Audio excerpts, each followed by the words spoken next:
Cordial saludo, profesor y compañeros de organización y descripción de archivos. Mi nombre es Wilmar Ramiro Rivera, del grupo 4, y a continuación voy a realizar la presentación del video sobre descripción archivística. En primer lugar, vamos a ver la definición de qué es la descripción archivística. Segundo, cómo se debe efectuar la descripción archivística. Tercero, ¿qué instrumentos se emplean en descripción archivística? Cuarto, ¿cuál es la estructura? Es decir, los campos que deben contener esos instrumentos que se emplean en descripción archivística. Quinto, ¿cómo se deben diligenciar cada uno de esos instrumentos que se emplean en descripción archivística? Sexto, ¿cuándo y cómo aplico cada uno de esos instrumentos que se emplean en la descripción archivística? Séptimo, ¿qué normas o estándares existen relacionados con la descripción archivística? Y octavo, ¿cómo se ha modificado la práctica de descripción archivística y qué implicaciones ha tenido para nuestra disciplina? Primero, ¿qué es la descripción archivística? Es la representación exacta del expediente y, en su caso, de las partes que lo componen, mediante la recopilación, análisis, organización y registro de la información que sirve para identificar, gestionar y localizar la documentación, así como su contexto y la función que los ha producido. Segundo, ¿cómo se debe efectuar la descripción archivística? Para efectuar adecuadamente el proceso de descripción archivística es necesario realizar las siguientes actividades. Identificación de la unidad de descripción, es decir, el fondo, sección, subsección, serie, subserie o agrupación documental a describir. El nombre, los fondos o dependencias, o título. El volumen, las fechas extremas y la ubicación topográfica.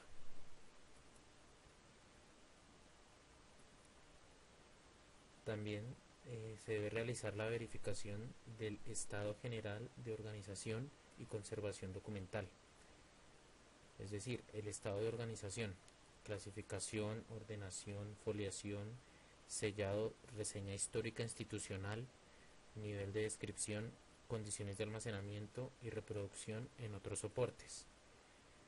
Estado de conservación, identificación de los niveles de deterioro, físicos, biológicos o químicos, y verificación de procesos de conservación realizados. Definición del plan de trabajo a seguir sobre la documentación previamente identificada. Elaborar el plan de trabajo y adelantar las acciones tendientes a subsanar los hallazgos, resultado de la verificación del estado de organización y conservación. Diligenciar la ficha de descripción documental, de acuerdo con el nivel de descripción establecido.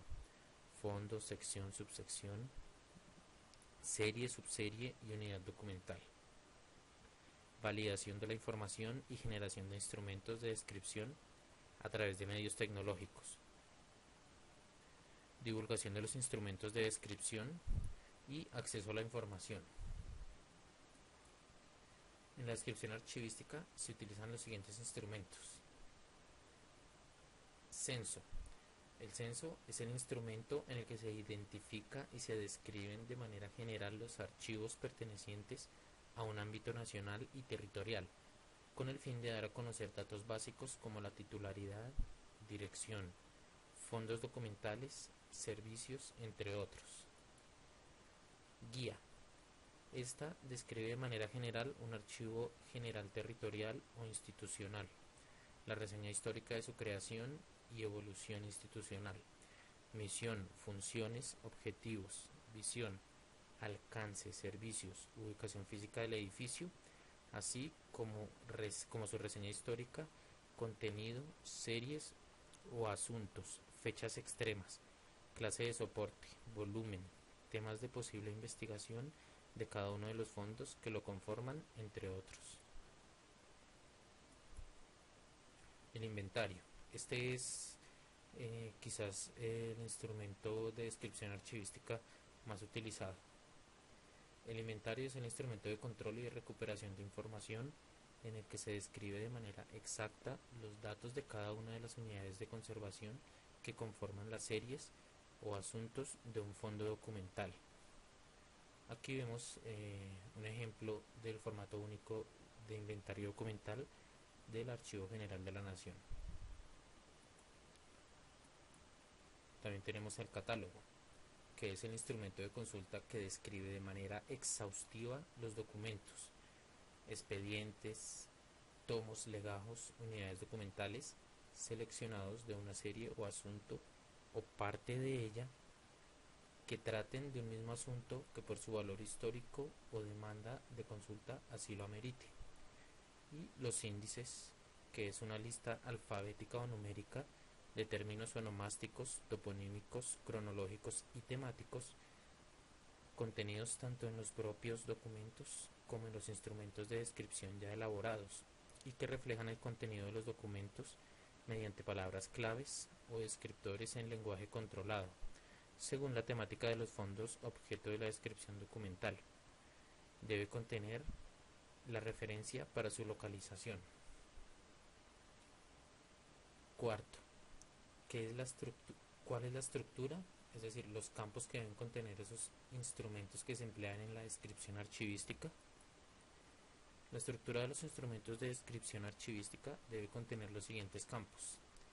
Área de identificación. En este campo se registra la información que permite identificar la unidad de descripción. Área de contexto. Aquí se registra la información relativa al origen y custodia de la unidad de descripción. Área de contenido y estructura. En este campo se registra la información relativa al objeto y organización de la unidad de descripción. Área de acceso y utilización. En este campo se registra la información referente a la accesibilidad de la unidad de descripción. Documentación asociada. En este campo se registra la información de documentos relacionados significativamente con la unidad documental. Área de notas. En este campo se registra la información que no ha podido incluirse en otras áreas. Control de la descripción. En este campo se registra la información de documentos relacionados significativamente con la unidad de descripción. Quinto, ¿cómo se deben diligenciar cada uno de esos instrumentos que se emplean en la descripción archivística? Como lo dije anteriormente, el formato único de inventario documental del Archivo General de la Nación es es la herramienta de descripción archivística más utilizada. Por lo tanto, aquí voy a dar una explicación detallada de cómo se debe diligenciar cada uno de estos instrumentos. En primer lugar, tenemos la entidad remitente. Aquí debe colocarse el nombre de la entidad responsable de la documentación que se va a transferir. Entidad productora. En este campo debe colocarse el nombre completo o razón social de la entidad que produce o produjo los documentos. Unidad administrativa. Debe consignarse el nombre de la dependencia o unidad administrativa de mayor jerarquía de la cual dependa la oficina productora. Oficina productora. Debe colocarse el nombre de la unidad administrativa que produce y conserva la documentación tramitada en ejercicio de sus funciones. Objeto. Se debe consignar la finalidad del inventario, que puede ser transferencias primarias, transferencias secundarias, valoración de fondos acumulados, fusión y supresión de entidades o dependencias e inventarios individuales. Hoja número D. Aquí en este campo se numerará cada hoja del inventario consecutivamente. Es decir, si hay 3 hojas, se debe escribir aquí hoja 1 de 3, la siguiente 2 de 3 y por último la 3 de 3. Registro de entrada. Acá. Se diligencia solo para transferencias primarias y transferencias secundarias. Debe consignarse en las primeras casillas los dígitos correspondientes a la fecha de la entrada de la transferencia. Año, mes, día. En NT, aquí en este campo, se anotará el número de la transferencia.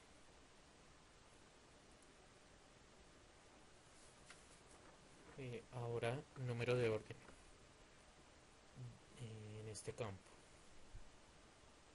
Debe anotarse en forma consecutiva el número correspondiente a cada uno de los asientos descritos, que generalmente corresponde a una unidad documental. Código. Acá, en este campo, este es el sistema convencional establecido por la entidad que identifica las oficinas productoras y cada una de las series, subseries o asuntos relacionados. Ahora, nombre de la serie, subserie o asuntos. Debe anotarse el nombre asignado al conjunto de unidades documentales de estructura y contenido homogéneos emanados de un mismo órgano o sujeto productor, como consecuencia del ejercicio de sus funciones específicas. Para las transferencias primarias, secundarias y las ocasionadas por fusión o supresión de entidades o dependencias, el asiento corresponderá a cada una de las unidades de conservación. En los inventarios individuales, el asiento corresponderá a los asuntos tramitados en ejercicio de las funciones asignadas. Cuando no se puedan identificar series, se debe reunir bajo un solo asunto aquellos documentos que guarden relación con la misma función de la oficina productora. Fechas extremas. Deben consignarse la fecha inicial y final de cada unidad descrita o asiento. Deben colocarse los 4 dígitos correspondientes al año. En el caso de una sola fecha, se anotará esta. Cuando la documentación no tenga fecha, se anotará SF, es decir, sin fecha. Unidad de conservación. Se consignará el número asignado a cada unidad de almacenamiento. En la columna otro, acá,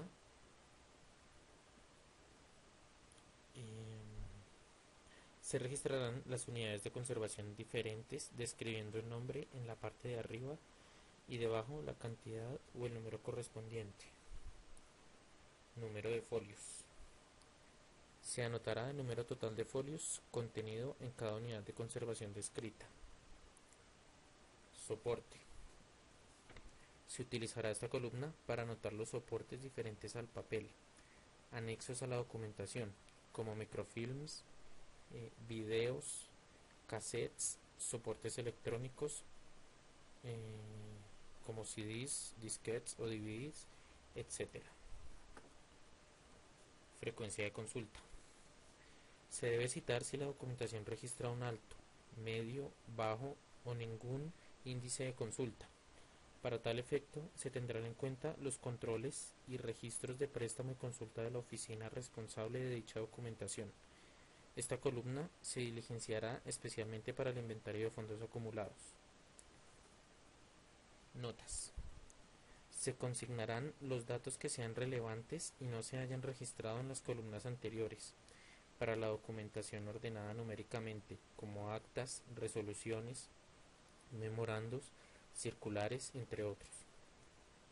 Se anotarán los siguientes datos: faltantes, saltos por error en la numeración o repetición de número consecutivo en diferentes documentos. Para los expedientes deberá registrarse la existencia de anexos, circulares, actas, memorandos, resoluciones, informes, impresos, planos, facturas, disquetes, fotografías o cualquier objeto del cual se hable en el documento principal. De estos debe señalarse en primer lugar el número de unidades anexas de cada tipo.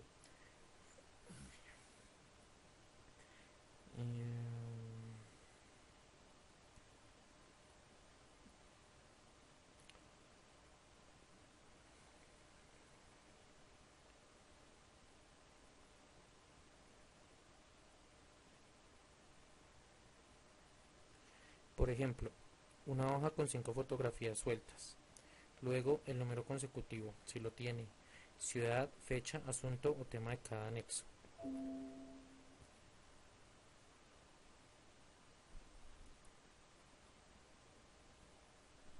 Para los anexos legibles por máquina, deberán registrarse las características físicas y requerimientos técnicos para la visualización y consulta de la información, especificar programas de sistematización de la información. A los impresos se le asignará un número de folio y se registrará el número de páginas que lo componen.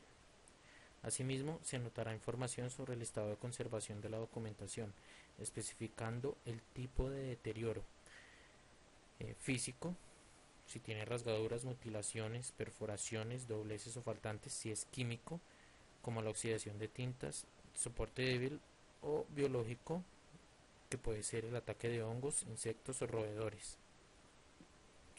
Ahora, en este campo, elaborado por, se escribirá el nombre y apellido, cargo, firma de la persona responsable de elaborar el inventario, así como el lugar y la fecha en que se realiza la elaboración del mismo. Entregado por. Se anotará el nombre y apellido, cargo, firma de la persona responsable de entregar la transferencia, así como el lugar y la fecha en que se realiza dicha entrega. Y finalmente, recibido por. Se registrará el nombre, apellido, cargo, firma de la persona responsable de recibir el inventario, así como el lugar y la fecha en que se recibió.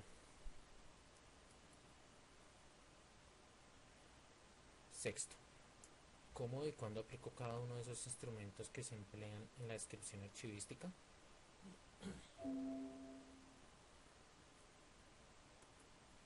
En primer lugar, debemos decir que todos los instrumentos de descripción archivística tienen como finalidad general aportar información sobre la documentación de un archivo, que puede ser total o parcial, para localizar y recuperar dicha información de manera rápida y oportuna.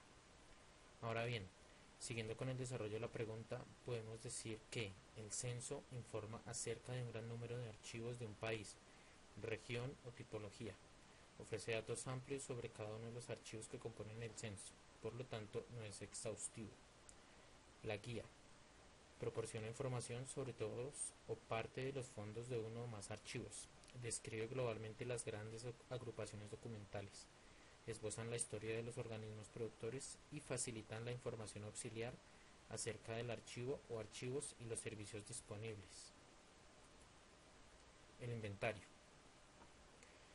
describe las unidades que componen las series documentales dispuestas según el orden que tienen en el cuadro de clasificación y reproduciendo su estructura. Se utilizan al momento de realizar las transferencias primarias o secundarias para valoración de fondos acumulados y cuando se presenta fusión y supresión de entidades o dependencias. El catálogo describe exhaustivamente las piezas documentales y las unidades archivísticas, seleccionadas según criterios objetivos. Se aplica a grupos de documentos especiales dado el detalle con el que se describe. Los índices permiten recuperar la información y la documentación y tienen 3 etapas que son: examen del documento y determinación de su contenido, identificación y selección de los conceptos principales extraídos del documento y selección de los términos de indización que expresen los conceptos de los documentos según los principios determinados por la terminología. Séptimo, ¿qué normas o estándares existen relacionados con la descripción archivística? Las principales normas relacionadas con la descripción archivística son: en el ámbito internacional, la Norma Internacional General de Descripción Archivística, ISAT-G, que en inglés quiere decir International Standard Archival Description. En el ámbito nacional, el Acuerdo 005 de 2013 del Archivo General de la Nación, por el cual se establecen los criterios básicos para la clasificación, ordenación y inscripción de los archivos en las entidades públicas y privadas que cumplen funciones públicas, y se dictan otras disposiciones.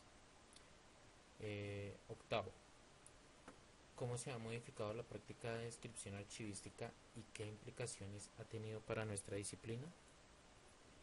A comienzos de los 80, la comunidad archivística se había quedado frente a sus colegas bibliotecarios muy retrasada, Su enorme volumen de información descriptiva no formaba parte de ninguna base de datos nacional ni tampoco de las redes y sistemas bibliográficos. La explotación de las nuevas tecnologías de la información y la comunicación implicaba abordar un esfuerzo de normalización que no se había realizado. Se necesitaban normas que regularan la estructura, el contenido y el intercambio de datos. Por tanto, desde 1984 fue principalmente el tándem normativo integrado por el formato USMARC AMC y APPM el que permitiría a la comunidad archivística explotar las nuevas TICs para la difusión universal de sus descripciones de fondos y colecciones a través de las redes y sistemas bibliográficos. Los resultados fueron revolucionarios y por primera vez dejaron muy claro en la comunidad archivística de Estados Unidos el valor de las normas. Se necesitaban normas específicas que regularan de manera detallada la estructura y la codificación de datos para el intercambio y comunicación entre sistemas de las descripciones archivísticas de cualquier nivel y de los registros de autoridad. Basándose en estos antecedentes, el International Council on Archives, es decir, el Consejo Internacional de Archivos, empezó a trabajar en la elaboración de una normativa internacional que marcara las directrices para la descripción de los documentos de archivo, la ISAT-G, cuya segunda versión se presentó en el año 2000, y la ISAR-CPF, cuya segunda versión se presentó en el año 2003.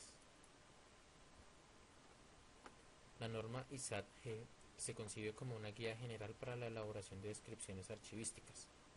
Contiene reglas generales para la descripción que se pueden aplicar a cualquier tipo de documental y soporte físico de la documentación, excepto para materiales especiales. No se concibe como una norma exclusiva, sino que ha de ser utilizada conjuntamente con las respectivas normas nacionales. En general, la ISAT-G se caracteriza por ser una norma con una macroestructura muy definida, pero muy flexible en cuanto al nivel de descripción, profundidad de descripción, detalle de descripción de los diferentes elementos, etc. La norma ISAT-G, no, perdón, esto ya lo había dicho. Bueno, muchas gracias, esto fue todo.